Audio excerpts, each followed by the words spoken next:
সূরাতুল ইখলাস কোন সময় কতবার পড়লে আপনি সাথে সাথে ফল পাবেন, আজকে চমৎকার একটি আমলের কথা আমি আপনাদেরকে বলবো।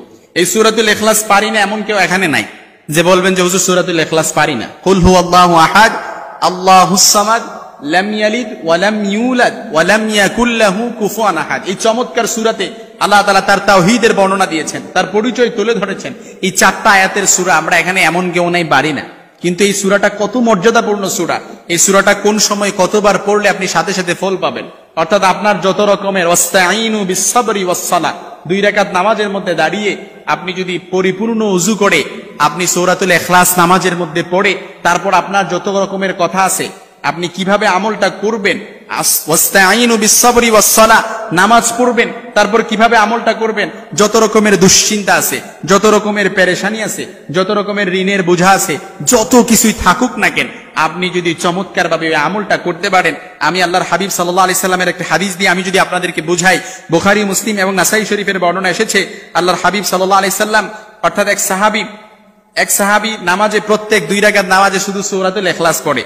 তখন আল্লাহর হাবিব সাল্লাল্লাহু আলাইহি সাল্লামকে বিষয়টি জানালে তিনি তখন এই সাহাবীকে ডাক দিয়ে জিজ্ঞাসা করেন যে এই সূরায় তুমি এই সূরাটা কেন পড়ো? তখন এই সাহাবী বললেন এই সূরায় আল্লাহর গুণাবলী বর্ণিত হয়েছে বিধায় আমি সূরাকে ভালোবাসি। তখন আল্লাহর হাবিব বললেন তোমরাও তাকে জানিয়ে দিও যে এই সূরাকে যে সে ভালোবাসে আল্লাহও তাকে ভালোবাসেন। এইজন্য এই সূরাতুল ইখলাস যে ব্যক্তি ভালোবাসে আল্লাহ তাআলাও তাকে ভালোবাসে।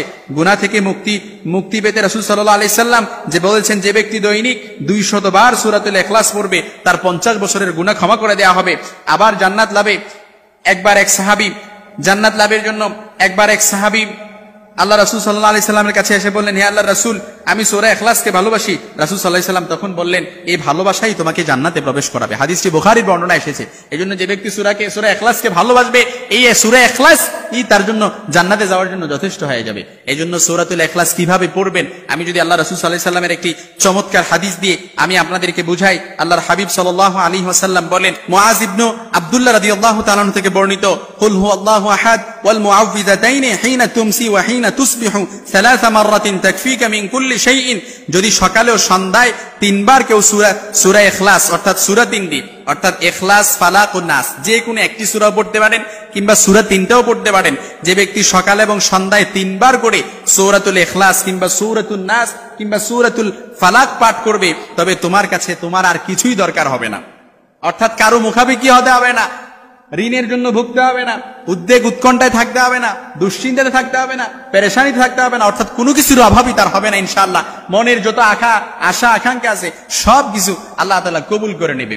দোয়া কবুলের সময়গুলোতেও আপনারা সূরাতুল ইখলাস 3 বার করে পড়তে পারেন কিংবা আল্লাহ রাসূল সাল্লাল্লাহু আলাইহি সাল্লাম যেভাবে বলেছেন তিরমিজির বর্ণনা এসেছে কিতাবুদ দাওয়াতের 117 নম্বর বাবের 530 নম্বর হাদিস আপনারা পেয়ে যাবেন। সেখান থেকে আমি হাদিসটি কোট করেছি, আপনারা সেই আমলটিও করতে পারেন। সকাল এবং সন্ধ্যায় 3 বার করে সূরাতুল ইখলাস পাঠ করেন, ইনশাআল্লাহুল আজিজ আপনার কোনো কিছুর অভাব হবে না। আপনার যা কিছু চাওয়ার আছে সব কিছু আল্লাহ তাআলা কবুল করে নেবে ইনশাআল্লাহুল আজিজ। একেবারে আল্লাহ রাসূল সাল্লাল্লাহু আলাইহি সাল্লামের হাদিস মিথ্যা হতে পারে না। আপনি আমলটা করেন ইখলাস এবং ইয়াকিনের সাথে পরিপূর্ণভাবে আপনি আমলটা করেন, তবে ফলাফল লাভে ব্যস্ত হয়ে যাওয়া যাবে না। যতদিন আল্লাহ তাআলা আপনার এই আমল যত রকমের আশা আকাঙ্ক্ষা আছে আল্লাহ তাআলা কবুল না করে ততদিন আপনি আমলটা চালিয়ে যান। কারণ আল্লাহর হাবিব সাল্লাল্লাহু আলাইহি সাল্লাম বলেন লা ইয়াজালু ইস্তাজাবু লিল আবদি মা লাম ইয়াদউ বিসমিনা ওয়া কাতিয়াতি রাহিমিন মা লাম ইস্তাজিল। অর্থাৎ বান্দা যতক্ষণ আল্লাহর কাছে পাপ বা আত্মীয়তার ক্ষতিকারক কোনো কিছু না চায় ততক্ষণ আল্লাহ তাআলা তার দোয়া কবুল করে, এবং যতক্ষণ না সে মা লাম ইস্তাজিল অর্থাৎ তাড়াহুড়া না করে। তাড়াহুড়া কি রকম প্রশ্ন করা হলো আল্লাহ রাসূল সাল্লাল্লাহু আলাইহি সাল্লামকে যে রাসূল তাড়াহুড়া কি রকম, ইয়া রাসূলুল্লাহ তাড়াহুড়া কেমন? তখন রাসূল বললেন সে ফলাফল লাভে ব্যস্ত হয়ে যায়, যে আমি তো দোয়া করলাম কিন্তু আমার দোয়াটা কবুল হলো না। এজন্য এইভাবে তাড়াহুড়া করে যাবে না, ফলাফল লাভে ব্যস্ত হয়ে যাওয়া যাবে না। সূরাতুল ইখলাস দৈনিক সকাল এবং সন্ধ্যায় 3 বার করে আপনি পাঠ করেন, ইনশাআল্লাহুল আজিজ আপনি যদি এইভাবে ফলাফল লাভে ব্যস্ত না হয়ে যান আল্লাহ তাআলা আপনার মনের যত কিছু আছে সব কিছু দূর হয়ে যাবে ইনশাআল্লাহুল আজিজ। আপনার জন্য আর কোনো কিছুই দরকার হবে না, আপনার কারো মুখাপেক্ষি হতে হবে না, অভাব হবে না, অশান্তি হবে না, পেরেশানি হবে না, উদ্বেগ উৎকণ্ঠা কোনো কিছুই হবে